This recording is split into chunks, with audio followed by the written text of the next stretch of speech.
China's economic growth was like nothing the world has ever experienced before. But now it's seeing a significant slowdown. For decades, foreign direct investment poured into China at steadily rising rates as investors and companies looked to ride the wave of its economic boom. But it's fallen off a cliff. Last year, FDI into China fell to just $33 billion, a 30-year low.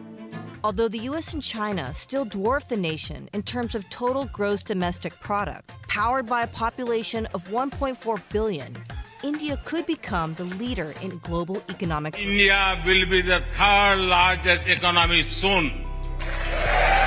Everyone's asking it. Can India really take China's spot as the next big growth engine of the world? And where do the rest of Asia's rising stars, Vietnam, Indonesia, and Bangladesh fit in this race? Let's unpack the hype. This is an economy that became the world's factory floor by driving tons and tons of expansion and becoming this giant manufacturing powerhouse. China has got world-class infrastructure, tech dominance in EVs, and a massive export base. However, rising youth unemployment and the real estate crisis dragging has led to growth dipping below 5%. Investors are wary of aging population and high unemployment.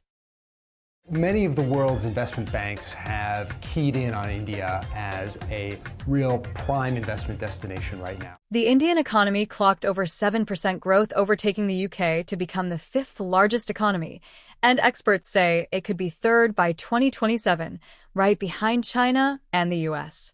India is now the most populous country, over 1.4 billion people, half under the age of 30. That's a young, hungry workforce and a massive consumer base. But numbers aside, what's actually powering this growth? A booming services sector, domestic consumption, massive infrastructure push. However, high unemployment, weak manufacturing, and bureaucracy still slows stuff down. And let's be honest, not every young person is job ready. A lot of firms are looking forward to diversification, and Vietnam was basically positioned itself as the place to go. Now, while India and China hog headlines, Vietnam has become the world's alternative factory. Samsung assembles 60% of its phones there. Apple, Nike, Intel, they're all moving bits of their supply chain. Vietnam, with its impressive GDP growth of 6.5% in 2024, continues to emerge as one of Southeast Asia's most dynamic economies. Here, Apple has said it plans to manufacture a portion of its iPhone 14 models in India for the first time, which is a significant move. China was the no-brainer for decades: cheap labor, scale, and efficiency. But now wages are higher and geopolitics has kicked in. Everyone from Apple to Toyota is thinking Plan B. And India wants to grab that baton, but it's not that easy. Manufacturing still makes up only 17% of GDP. Compare that to Vietnam, where it's 25%. Vietnam wins on efficiency. India wins on size, but it has to make that size count.